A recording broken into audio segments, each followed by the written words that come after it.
क्या आपको भी समझ नहीं आता है कौन से स्टॉक में इन्वेस्ट करें? यार ये प्रॉब्लम मेरे साथ भी था शुरू में, जब मुझे भी समझ नहीं आता था कौन से स्टॉक में इन्वेस्ट करना चाहिए, कौन नीचे जाने वाला है, कौन ऊपर जाने वाला है। तब मैंने ये कंसेप्ट को समझा और उसके बाद मेरे टेक्निकल एनालिसिस में बहुत अच्छा क्लैरिटी आया है। आज मैं आपको बताने वाला हूँ वही कंसेप्ट के बारे में जिसका नाम है डाउ थ्योरी। बहुत इंपॉर्टेंट कंसेप्ट है, अगर आप समझ लोगे आप टेक्निकल एनालिसिस के एक्सपर्ट बन जाओगे। तो चलिए स्टार्ट करते हैं।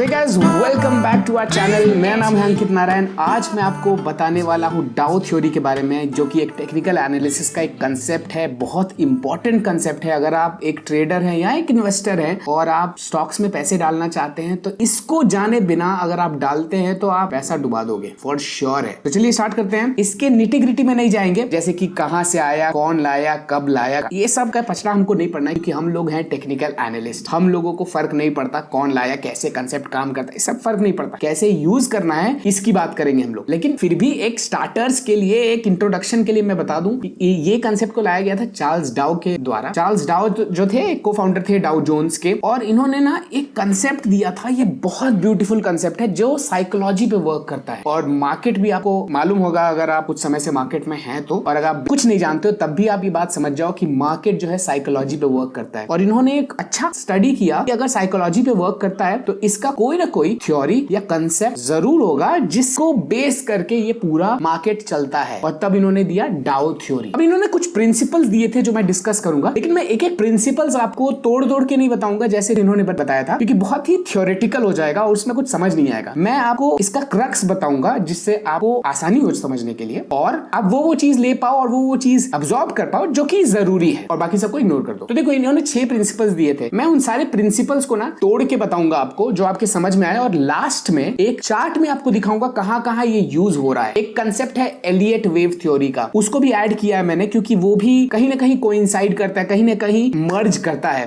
तो वो भी समझना जरूरी है। देर नहीं करते, बहुत बकवास कर लिया मैंने। पहला थ्योरी आप समझ जाओ, उसका नाम है price reflects everything. Price has everything factored in it. Market के सेंटिमेंट्स, मार्केट की न्यूज, एनालिसिस, रिपोर्ट्स, उनके बिजनेस में क्या चल रहा है, लॉस खा रहे हैं, प्रॉफिट खा रहे हैं, प्रॉफिट खाने वाले हैं, प्रॉफिट आने वाला है, लॉस खाने वाले, सब कुछ इंक्लूडेड रहता है इसमें। Price is the king. आपने सुना होगा ना, भाव ही भगवान है, यहीं से आया है वो। मतलब कि उसमें सब कुछ फंडामेंटल एनालिसिस, जिसमें रिपोर्ट्स, न्यूज, एनालिटिक्स रिपोर्ट, सब कुछ, बिजनेस में क्या चल रहा है, फैक्ट्री में क्या हो रहा है, सब कुछ फैक्टर्ड इन रहता है। क्यों? क्योंकि मार्केट को सब पता होता है। इसीलिए चार्ल्स डाउ ने कहा कि भाई मार्केट को सब पता है, आपको लास्ट में पता चलेगा, इसलिए ये मान के चलो कि प्राइस जो है उसमें सारा कुछ फैक्टर इन करके ही वो प्राइस दिख रहा है। अब मैं थोड़ा और डिटेल समझाने के लिए आपको ये बता दूं कि आपने देखा होगा अक्सर न्यूज आया है कि रिलायंस को 1000 करोड़ का डील मिला है, 10,000 करोड़ का डील मिला है। आपको लगेगा यार अगले दिन रिलायंस तो खुलने वाला है ऊपर, मैं अभी बाई कर लेता हूं ताकि मैं ऊपर जाकर सेल कर सकूं। अगले दिन मार्केट खुलता है, देखते हो यार मार्केट नीचे चला गया, क्यों हुआ? अरे 10,000 करोड़ का इनको तो प्रोजेक्ट मिला था, ये मार्केट नीचे क्यों गया? क्योंकि ये वाला न्यूज फैक्टर्ड इन था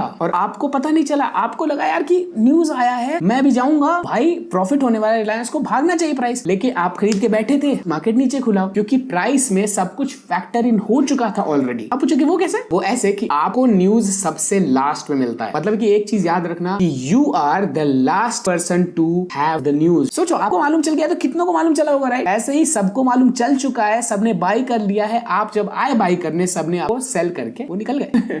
तो इसीलिए बोलते हैं कि मार्केट में सब कुछ फैक्टर्ड इन रहता है। Price reflects everything. चलिए दूसरा प्रिंसिपल है मार्केट मूव्स इन ट्रेंड्स। इसका मतलब क्या हो भाई? 3 ट्रेंड होते हैं मार्केट के, ये आपको जानना बहुत जरूरी है। अब आप बोलोगे क्या 3 ट्रेंड होते हैं? कौन से 3 ट्रेंड? बुलिश, बेयरिश और साइडवेज? नहीं, ये होते हैं प्राइमरी ट्रेंड, सेकेंडरी ट्रेंड, और एक होते हैं बहुत ही फ्लक्चुएटिव ट्रेंड। देखो, प्राइमरी ट्रेंड होता है लंबे समय तक का ट्रेंड। मैं अभी आपको सारा थ्योरीज बता देता हूं ताकि आपको लास्ट में अच्छे से चार्ट भी दिखा सकता हूं, इसलिए लास्ट तक वीडियो को जरूर देखना। तो देखो, प्राइमरी ट्रेंड क्या होता है? प्राइमरी ट्रेंड होता है जो मार्केट एक बड़े समय में मूव करता है। ओके, सेकेंडरी ट्रेंड क्या हुआ? सेकेंडरी ट्रेंड हुआ उस बड़े समय में जो मूव किया है मार्केट। मान लीजिए 100 से अगर 1000 गया है, उसमें मार्केट जो है वो इस डायरेक्शन में तो गया होगा, लेकिन साथ में हल्का हल्का नीचे जाके फिर ऊपर गया होगा, नीचे जाके फिर ऊपर गया होगा। जो हल्का सा करेक्शन होता है ना, हल्का सा जो नीचे जाता है, उसको कहते हैं सेकेंडरी ट्रेंड। मतलब प्राइमरी ट्रेंड ये है, सेकेंडरी ट्रेंड इसके बीच का, इसको जब जूम इन करेंगे तो यहाँ का दिखेगा आपको मूवमेंट, प्राइस का फ्लक्चुएशन, ये हो जाता है सेकेंडरी ट्रेंड। ठीक है, उसके बाद एक ट्रेंड होता है, उसको कहते हैं वोलेटिलिटी।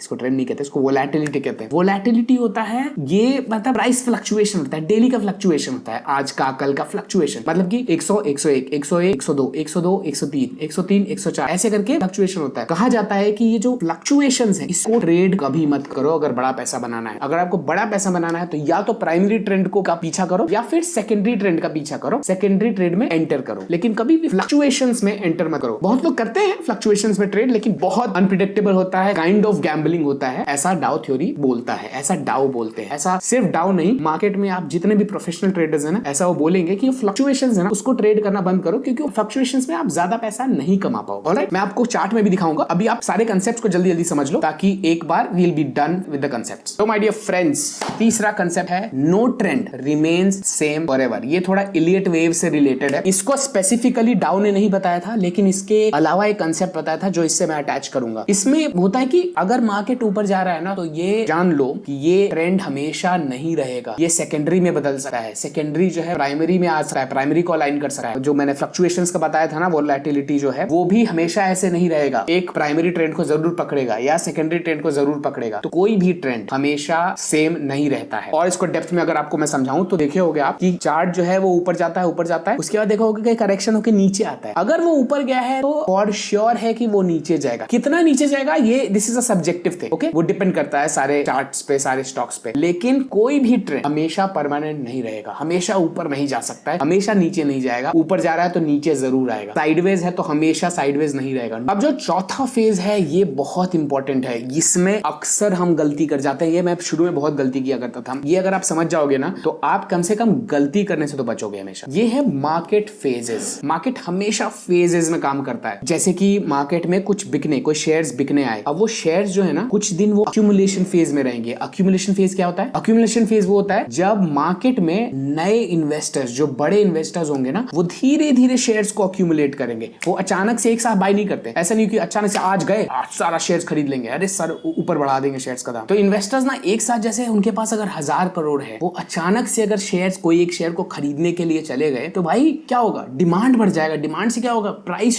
शूट कर जाएगा, प्राइस ऊपर चला जाएगा। वो बाय नहीं कर पाएंगे जिस प्राइस पे वो चाहते थे। अगर वो जा रहे हैं 50 रुपए में शेयर खरीदने और वो अगर 1000 करोड़ 10,000 करोड़ डाल दिए, क्योंकि उनके पास तो बड़ा पैसा रहता है, राइट, वो तो बड़ा पैसा खरीदना चाह रहे हैं। वो 100-200 रुपए का शेयर थोड़ी खरीदने जा रहे हैं, वो तो 1000-10,000 करोड़ का खरीदेंगे। इमेजिन करो कि 1000-10,000 करोड़ का अगर कोई माल खरीदने आया है, भाई उसने 10,000 करोड़ डाले, तो शेयर का प्राइस बढ़ जाएगा। क्यों बढ़ जाएगा? क्योंकि वो एक साथ 10,000 करोड़ डाल रहे हैं मार्केट में। लोग उनको हायर प्राइस पे भी बेच देंगे, है ना। जहां पे 50 रुपए में मिल रहा था शेयर, लोग उनको 200-200 में बेच देंगे, 300-300 में बेच देंगे। इसीलिए वो बहुत स्मार्टली खेलते हैं इसको, थोड़ा थोड़ा खरीदेंगे ताकि वो प्राइस को ड्रास्टिकली मूव नहीं कर। प्राइस अगर ड्रास्टिकली मूव कर गई और वो 10,000 करोड़ डाले हैं एंट्री, तो वो हो सकता है ना कि उनको 200 में मिले, 300 में मिले 50 रुपए वाला शेयर। इसीलिए वो अक्यूमुलेट करते हैं। इसको कहते हैं अक्यूमुलेशन फेज। और इसको फाइंड आउट करना बहुत मुश्किल होता है अर्ली स्टेज में। तब आते हैं हमारे टेक्निकल एनालिस्ट रहते हैं, जो कि फंडामेंटल एनालिस्ट भी रहते हैं। वो लोग समझते हैं मार्केट को कि अरे भाई यहाँ तो बाइंग हो रहा है, अरे यहाँ तो लगातार बाइंग किए जा रहे हैं ये बड़े लोग। तब उसको एनालाइज करके और वो भी अक्यूमुलेट करना स्टार्ट कर, और उसको कहा जाता है पब्लिक पार्टिसिपेशन। यहाँ से पब्लिक पार्टिसिपेशन स्टार्ट होता है। और ये लोग किसको बताएंगे? ये अपने क्लाइंट्स को बताएंगे। वो क्लाइंट जो है किसको बताएगा? अपने फैमिली को बताएगा। जब तक कि फैमिली तक गया, पब्लिक एट लार्ज को पता चला मार्केट का प्राइस जो है वो 50 रुपए से 200 रुपए तक पहुंच जाएगा, 400 रुपए तक पहुंच जाएगा, और तब यूफोरिया स्टार्ट होगा। सब लोग आ जाएंगे बाई करने, अरे भाई साहब जियो फाइनेंस है भाई, भागने वाला है, खरीद लो खरीद लो खरीद लो। और तब 400 रुपए पे डिस्ट्रीब्यूशन स्टार्ट होगा। वहां पे जो ये बड़े लोग इन्वेस्टर्स जो खरीदना स्टार्ट किए थे बोलेंगे हाँ 50 रुपए का मेरे को 400 में बेचने को मिल रहा है, बेच दो, बाद में नीचे आएगा तो मैं खरीद लूं। ये है डिस्ट्रीब्यूशन फेज। यहाँ पे डिस्ट्रीब्यूट कर देंगे लोगों को, 400 रुपए में बेच देंगे, अपना मुनाफा पॉकेट में, आप गए भाड़ में उनके हिसाब से।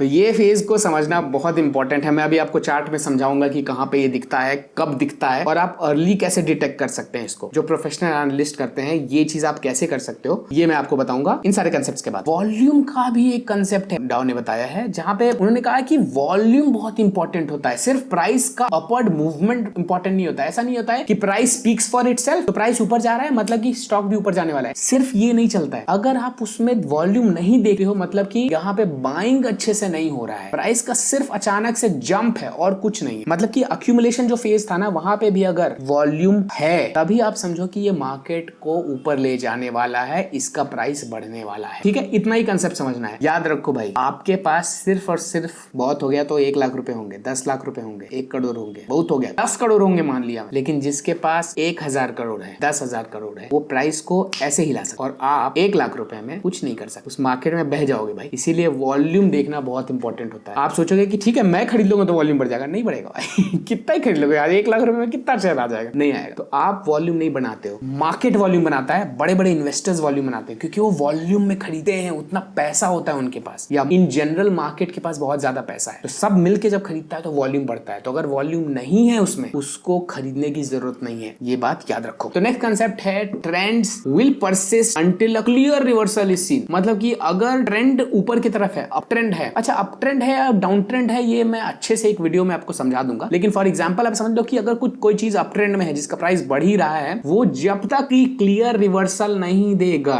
तब तक वो रिवर्स नहीं करेगा, तब तक वो उसी ट्रेंड को कंटिन्यू रखेगा। ये बात बहुत ही इंपॉर्टेंट है, डाउ थ्योरी में बहुत ज्यादा इंपॉर्टेंट है, और यहीं से आता है ट्रेंड ट्रेडिंग का थ्योरी, जो कि मैंने एक वीडियो में बताया है, वो यहाँ पे लिंक कर दूंगा मैं, आप जाके वो वीडियो देख सकते हो। उस कंसेप्ट मैंने बहुत अच्छे से समझाया था कि ट्रेंड ट्रेडिंग क्या होता है और कैसे यूज करते हो। तो भाई हर ट्रेंड जो है चेंज होता है, लेकिन ये भी बात है कि every trend continues until a reversal is found. 7वां कंसेप्ट बहुत इंपॉर्टेंट है, याद रखो कि market will never move in a straight line. एक सिंगल लाइन में मार्केट कभी मूव नहीं करता है। अगर यहां से मार्केट स्टार्ट हुआ है 50 रुपए से, कभी आप नहीं देखोगे कि 50 से 60, 60 से 70, 80, 90, 100, 120, 20, 40, 50, 200, ऐसे नहीं जाता मार्केट। मार्केट हमेशा जाएगा ऊपर फिर नीचे, ऊपर नीचे, ऊपर नीचे, फिर हो सकता है नीचे आ जाए फिर ऊपर। तो मार्केट हमेशा जिगजैग फॉर्म में घूमता है, कभी भी एक लाइन में नहीं घूमेगा, लिनियर कभी नहीं होगा, ऊपर नीचे हमेशा चलेगा मार्केट, और तभी समझोगे आप कि ये हेल्दी मार्केट है। तो याद रखना है हमेशा आपको कि अगर हायर हाई हायर लो बन रहे हो, ये अप ट्रेंड का पहचान है। हायर हाई हायर लो क्या होता है मैं चार्ट में आपको दिखाऊंगा, अभी बस समझ जाओ कि हायर हाई हायर लो का एक पहचान है कि ये अप ट्रेंड है, जब तक कि एक रिवर्सल नहीं आता है। रिवर्सल ये सब जो है एक अलग कंसेप्ट है, मैं अच्छे समझाऊंगा, बस याद रखो मार्केट कभी भी एक लाइन में नहीं जाता है। मैंने अपने स्टूडेंट्स को देखा है ये करते हुए, वो एक्सपेक्ट करते हैं मार्केट को उसी डायरेक्शन में जाने का जहां पे वो बाई करते हैं। अरे भाई नहीं होता वैसे, मार्केट का नेचर ही है कि ऊपर जाएगा फिर नीचे आएगा, ऊपर जाएगा नीचे आएगा, आपको बस अपना प्रोबेबिलिटी बढ़ाना होता है। खैर हम लोग उस टेक्निकल चीज में नहीं जाएंगे, आइए मैं आपको एक चार्ट में दिखाता हूँ कि कैसे काम करता है एग्जैक्टली डाउ थ्योरी। एक एक करके एक एक कंसेप्ट लेके चलेंगे ताकि आपको अच्छे से समझ में आए। तो पहला कंसेप्ट आपको अगर याद हो तो मैंने बोला था कि प्राइस में सब कुछ रिफ्लेक्ट होता है, price has everything factored in, price reflects everything. Announcement कब हुआ था कि लॉकडाउन लगने वाला है? 23 तारीख। आप अगर ध्यान से देखें, आप देखो 23 तारीख को प्रिज्यूम क्या करोगे, आपको लगेगा कि यार 23 मार्च से बिजनेसेस बंद होने वाले हैं, मतलब कि लॉकडाउन लगने वाला है तो बिजनेसेस को बहुत इफेक्ट होने वाला है, राइट? सारे के सारे स्टॉक्स जो हैं वो गिरने वाले हैं क्योंकि उनको प्रॉफिट नहीं होगा। आप इंटेलिजेंटली इतना सोच पाए, उसके बाद भी आपको नुकसान होगा क्योंकि आप समझते हो कि अभी मैं कल जाके बेच दूंगा, लेकिन आप ये नहीं समझ रहे हो कि ऑलरेडी मार्केट को पता है ये सब चीज। तो आप देख सकते हो कि 23 तारीख को जिस दिन लॉकडाउन लगा है 23 मार्च 2020 को, उसी दिन वहां से रिवर्सल स्टार्ट हो गया। कितना मैजिकल है यार, मार्केट को पहले से पता था, प्राइस न्यू एवरीथिंग, वो नीचे गिराते गया है अंटिल 23rd को लॉकडाउन लगा है, उसके बाद देखो आप ऊपर ही जाते चला गया। तो प्राइस में सब कुछ फैक्टर्ड इन रहता है। आप ये सोचोगे कि कल आज इलेक्शन का रिजल्ट है, मोदी जी जीते हैं तो अभी मार्केट ऊपर भागने वाला है, आप गलत हो। उस दिन से मार्केट शायद नीचे जाने लगे। कहने का मतलब कि सब कुछ मार्केट में फैक्टर इन रहता है, प्राइसेस, रिपोर्ट्स, फंडामेंटल एनालिसिस, सब कुछ। इसीलिए बहुत सारे लोग ना जो इन्वेस्टर्स होते हैं टेक्निकल एनालिसिस पे बहुत डिपेंडेंट रहते हैं। यहीं पे काम आता है डाउ थ्योरी। ऑलराइट, तो ये हो गया कंसेप्ट नंबर 1। आइए दूसरा कंसेप्ट है that the market moves in 3 trends. एक ट्रेंड होता है जो मार्केट उसी में मूव करता है। पहला क्या बताया था मैंने? प्राइमरी। दूसरा बताया था मैंने सेकेंडरी, और तीसरा बताया था मैंने वोलेटिलिटी होता है। ये शॉर्ट टर्म फ्लक्चुएशंस होते हैं जो कि प्रेडिक्ट करना बहुत मुश्किल होता है। तो आप यहाँ पे ये भी देख सकते हो आप, इसका बेस्ट एग्जांपल है HDFC बैंक। ये देखो, ये क्लासिक है, ये है आपका एक लाइन में जाते जा रहा है। ये अगर आप देखोगे बड़े टाइम फ्रेम पे ना तो और अच्छा दिखेगा। निफ्टी खोल के देखते हैं, ठीक है? निफ्टी में मंथली लगा के देखते हैं क्या होता है। ये दिख रहा है आपको? ये देखिए, एक प्राइमरी ट्रेंड है, एक लाइन से जा रहा है। लंबे समय पे इन्वेस्ट अगर करना है किसी को, प्राइमरी ट्रेंड को पीछा कीजिए, आप अच्छा पैसा बनाएंगे, बहुत अच्छा पैसा बनाएंगे। आप जित सोचे नहीं होंगे उतना पैसा बनाएंगे। एक एक कैंडल कैंडल जो फॉर्म होने में लगा है 6 महीना, मतलब कि ये पूरा जो है पिछले 1991 से लेके 2024 का डेटा है मेरे पास। आप देखो कि ये पूरा एक ट्रेंड जो है, प्राइमरी ट्रेंड है, एक ही डायरेक्शन में गया है। अगर आप इसको छोटे उस पे लेके आ जाएंगे, 6 महीने की जगह मैं 3 महीना पे लेके आऊंगा, तो आप देखोगे इसमें हल्का सा हिकअप्स है, दिख रहा है आपको, ये हल्का सा हिकअप्स है, यहाँ से हिकअप्स हिकअप्स हिकअप्स ऐसे करके, ये है सेकेंडरी ट्रेंड। ये जो प्राइमरी ट्रेंड हो गया ना, ये जो बीच में हिकअप्स आते हैं, ये सेकेंडरी ट्रेंड है।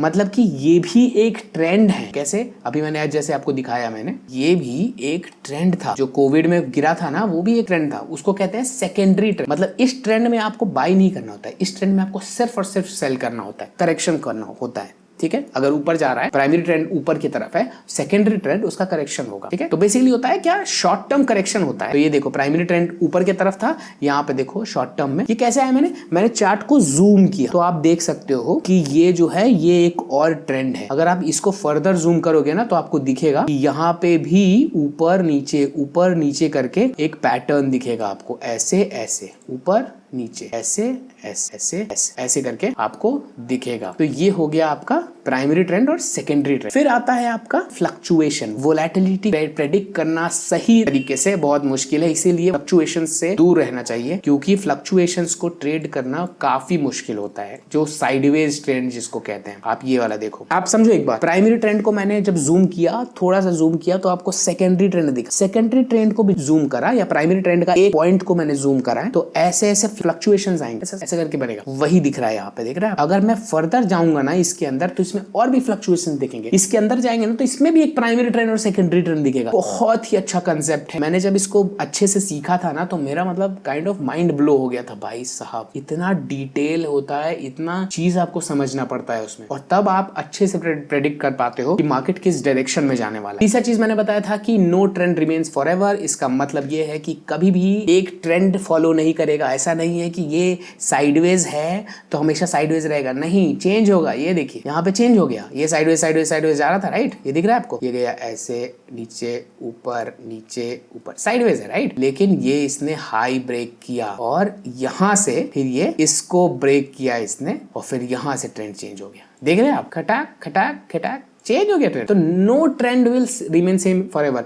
अब इसका मतलब ये नहीं है कि अब ये चेंज हो गया तो अब ये जो ऐसे ही रहेगा, नहीं नहीं नहीं, फिर ये भी कभी आगे चेंज होगा। देखो यहाँ आके चेंज हो गया है, ये डाउनवर्ड चला गया, देख रहे हो, बहुत मैजिकल है। तो no trend remains same forever. ऐसे ऐसे कंसेप्ट मैं आपको समझा रहा हूँ, जो कि बड़े बड़े कोर्सेज में समझाते हैं लोग, जहाँ पे आपसे 4-4 लाख 5-5 लाख लेके कोर्सेज में समझाते हैं। भाई मैं आपको फ्री में दे रहा हूँ यूट्यूब पे, आप इसका फायदा उठा लो। अब मैं आपको एक और कंसेप्ट बताता हूँ, ये बहुत इंपॉर्टेंट है। मैं डाउ थ्योरी से थोड़ा हट के और भी चीजों को ऐड करके आपको बता रहा हूँ, ताकि आप पैसे कमा सको मार्केट से। कैसे मार्केट को प्रेडिक्ट कर सकते हो, ये भी आपको पता चले, बहुत मैजिकल है। देखो एक और चीज, मार्केट जो है ना फेज में चलता है, मैंने आपको बताया था। अब देखो यहाँ पे आप देखो, मार्केट का अलग अलग फेज होता है, एक्यूमुलेशन होता है, मैंने फिर बताया था आपको कि पब्लिक का पार्टिसिपेशन आता है, फिर डिस्ट्रीब्यूशन होता है, जब एकदम मार्केट में प्राइस एकदम ऊपर चला जाए, कोई खरीदने वाला नहीं है, आते हैं फिर रिटेलर्स खरीदने के लिए, और रिटेलर्स को बड़े बड़े लोग बेच के चले जाते हैं। वो आ जाता है आपका मार्केट फेजेस वाले कंसेप्ट में। आपको वो भी दिखाता हूँ, बहुत इंटरेस्टिंग है, मजा आ जाएगा ये वाला चीज समझ के। एक स्टॉक था, जब मैं बहुत बिगिनर था, टानला था, ठीक है, इसमें मैंने बहुत पैसे बनाए थे। कैसे बनाए थे? इसलिए बनाए थे क्योंकि मैं चीजों को समझता था। आप यहाँ देखो, ये देखो, आपको ये दिख रहा है, एक यहाँ पे अक्यूमुलेशन हो रहा है, यहाँ पे प्राइस क्या था, ये दिख रहा है आपको, ये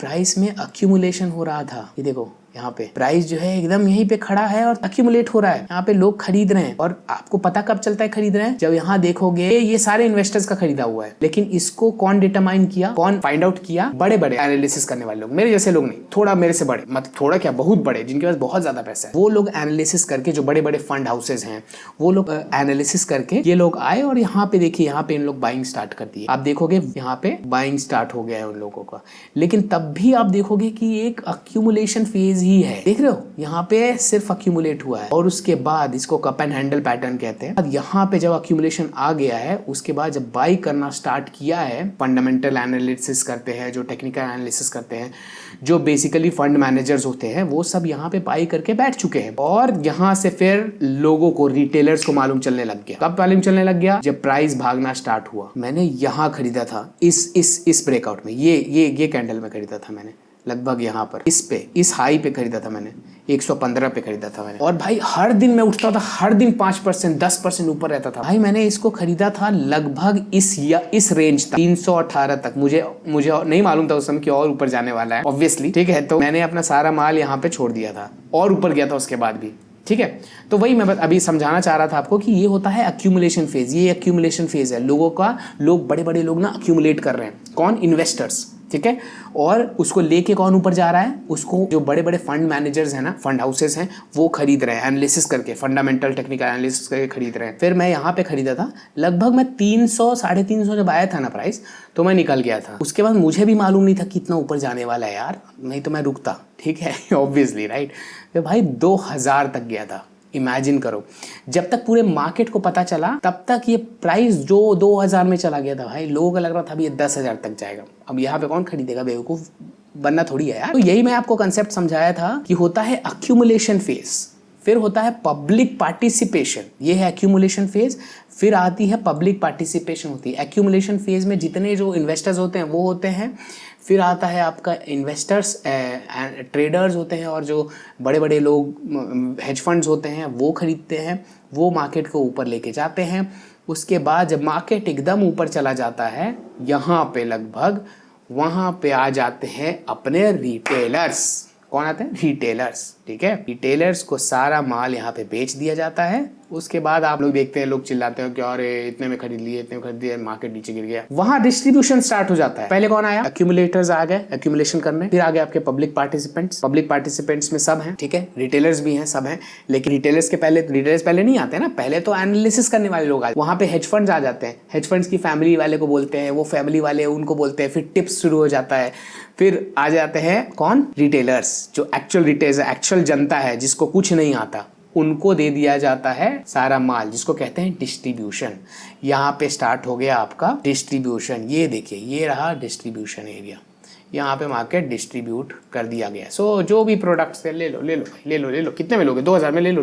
हम तुमको 1900 में देते हैं, लोग 1900 में खरीद लीजिए। यहाँ से सिर्फ और सिर्फ यहाँ से नीचे नीचे नीचे नीचे ऐसे करके मार्केट नीचे चलता चला गया। मैं बाई किया था यहाँ पे, लगभग यहाँ पे मैं भी डर के बेच दिया था, क्योंकि मुझे लगा बहुत ज्यादा यहाँ पे। एक्चुअली मैंने क्यों बेचा था, मेरा रीजन क्या था बेचने का? क्योंकि मैं छोटे टाइम फ्रेम पे, डेली टाइम पे देखता था, राइट। मैं भी मंथली में देखता था और ऊपर जाता, लेकिन मैं डेली पे देखता था। तो ये जो फ्लक्चुएशन दिखा था मेरे को, तो मैं यहाँ निकल गया था। मुझे लगा कि मेरा प्रॉफिट टारगेट हिट हो गया, मैं निकल गया था। मैं होल्ड करता तो और ऊपर जाता, लेकिन मैं यहाँ पे फिर भी बेच देता, इस कैंडल पे तब भी बेच दिया। तो खैर मैंने अच्छा प्रॉफिट बना लिया था। तो यही मैं आपको कंसेप्ट समझा रहा हूँ कि ये वाला बहुत इंपॉर्टेंट कंसेप्ट है, जिसको कहते हैं मार्केट हैज डिफरेंट फेजेस। उस फेज को आपको समझना आना चाहिए, और ये डाउ थ्योरी आपको वही बताता है। नेक्स्ट कंसेप्ट को समझते हैं, जो बताया था मैंने, वॉल्यूम्स बहुत इंपॉर्टेंट होते हैं। इसी चार्ट में आपको दिखाता हूं मैं वॉल्यूम्स।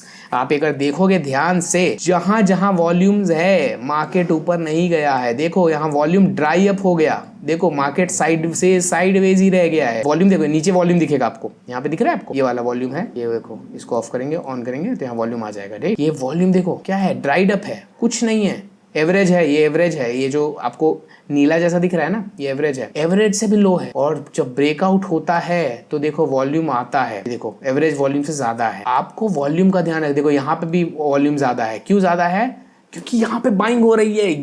यही वॉल्यूम ही आपको बताएगा कि यहाँ पे जेन्युइनली बाई हो रही है, जेन्युइनली लोग बाई कर रहे हैं, समझ रहे हो। आप यहाँ पे बाई मत करो। क्यों नहीं करो? आपको लगेगा कि हाँ यहाँ से मार्केट तो और ऊपर जाएगा, यहाँ पे इसलिए क्योंकि भाई यहाँ पे कोई सिग्नल नहीं है, प्लस वॉल्यूम भी ड्राइड अप। तो वॉल्यूम भी बहुत इंपॉर्टेंट रहता है इधर। और जो छठा कंसेप्ट था हमारा, कि ट्रेंड जो है ना सेम डायरेक्शन में रहेगा जब तक कि हम लोगों को एक क्लियर रिवर्सल नहीं मिलता है। यहाँ पे आपको ट्रेंड चेंज होता हुआ दिख रहा है। कैसे दिख रहा है? मैंने आपको निफ्टी वाले में भी दिखाया था कि ट्रेंड जो है अप ट्रेंड जा रहा था, लो टूटा है। जैसे कि यहाँ पर भी इसका लो टूटा है, ये इस कैंडल ने तोड़ा है, मतलब कि एक क्लियर रिवर्सल है, ये नीचे जाएगा। मैंने अच्छे से एक्सप्लेन किया है ट्रेंड वाले वीडियो में, वो वाला वीडियो जरूर देखिएगा। मैं उसको आई बटन पे लिंक कर दूंगा, और लास्ट में आपको वो वीडियो मिल भी जाएगा, डिस्क्रिप्शन में डाल दूंगा वीडियो का लिंक। ये जो फाइनल कंसेप्ट है ये बहुत इंपॉर्टेंट है यार। देखो एक चीज याद रखो हमेशा, कि मार्केट ना हमेशा एक लाइन में कभी मूव नहीं करेगा। मार्केट कभी आप नहीं देखोगे कि ऐसे जा रहा हो, कभी नहीं जाएगा ऐसे। अगर आपको लग रहा है कि मार्केट ऐसे जाता है, नहीं जाता है। आप यहाँ पे बाई करते हो और आपको यहाँ पे सेल करना है, ऐसा नहीं मिलेगा। मार्केट हमेशा मूव करेगी इस डायरेक्शन में, इस ऐसे ऊपर नीचे। आपको वो आइडेंटिफाई करने आना चाहिए कि आप कौन से ट्रेंड में हो। अभी मैं आपको एक सीक्रेट बताता हूँ ट्रेडिंग का। अगर मार्केट इस ट्रेंड में चल रहा है, ये कहते हैं अप ट्रेंड। क्यों कहते हैं अप ट्रेंड, मैं आपको आगे सिखाऊंगा क्यों कहते हैं, ठीक है। तो इसलिए कहते हैं कि market will never go in a straight line. Market always goes in a higher low high का पैटर्न में। मतलब कि फ्लक्चुएशन में मार्केट हमेशा चलता है। हम लोग वेट करते हैं रिवर्सल का। रिवर्सल कहाँ होता है मैं अगले वीडियो में जरूर बताऊंगा आपको, इसलिए आप हमारे चैनल को सब्सक्राइब जरूर कर लीजिए, क्योंकि मैं आपको अच्छे से समझाने वाला हूँ उसमें। तो देखो, जो भी मैंने आपको अभी सिखाया है ना, ये बहुत एक इंपॉर्टेंट चीज है ट्रेंड ट्रेडिंग करने का। अगर आप ट्रेंड ट्रेडर बनना चाहते हो तो आपको डाउ थ्योरी को अच्छे से समझना होगा। मैंने बहुत अच्छे से समझाया है इसमें। ट्रेंड ट्रेडिंग को मैंने एक वीडियो में बताया है, आप वो वीडियो जाके जरूर देखिएगा, वो यहाँ पे आप देख सकते हैं। तो आई होप आपको ये वीडियो अच्छा लगा होगा। अगर आपको ये वीडियो अच्छा लगा है तो hit the like button, subscribe to the channel, and मैं आपको मिलता हूँ अगले वीडियो में। और कौन से वीडियोस आपको चाहिए कमेंट में जरूर बताइएगा। Thank you so much for watching. I will see in the next video. Bye bye.